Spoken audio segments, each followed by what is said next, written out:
ఒక ధనవంతుడు బాల్కనీ పిట్టగోడ మీద ఒక చీమ దానికంటే ఎన్నో రెట్లు బరువైన ఒక ఆకును మోస్తూ ఒకవైపు నుండి మరొక వైపుకి అడ్డంకులను అధిగమించుతూ ప్రయాణం చేయడం చూస్తూ ఉన్నాడు.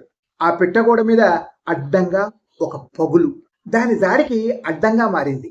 కొద్దిసేపు ఆగి తన తెలివితేటలతో మోస్తున్న ఆకుని పగులుకి అడ్డంగా వేసి ఆకు మీదుగా నడిచిపోయి మళ్ళీ ఆకును అటు నుంచి మోసుకుపోసాగింది.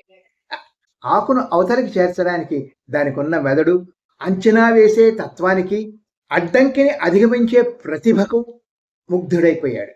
అలా ప్రయాణిస్తూ తన గూటికి చేరుకుంది. అదొక చిన్న రంధ్రం. ఒక పెద్ద ఆకుని తన గూట్లోకి ఎలా చేరుస్తుందా అని చూస్తూ ఉండిపోయాడు. చీమ అన్ని అడ్డంకులను సమస్యలను ఎదుర్కొంది, కానీ ఇంటిలోకి తీసుకెళ్లలేక ఆకును వదిలేసి పొట్టి చేతులతో వెళ్ళిపోయింది. ఆ పెద్ద మనిషి ఆ సమయంలో ఎన్నో పాఠాలు నేర్చుకున్నాడు. ఆ పాఠాలు మనకు కూడా వర్తిస్తాయేమో చూద్దామా? మనం మన కుటుంబం, ఉద్యోగం, వ్యాపారం, సంపాదన గురించి ఆందోళన చెందుతూ ఉంటాం.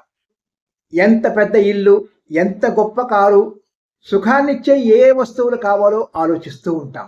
చివరికి అన్నీ వదిలేసి శ్మశానానికి చేరుకుంటాం. మన జీవితంలో ఇవన్నీ అనవసరమైన భారం అని, వృధా అని అర్థం చేసుకోం.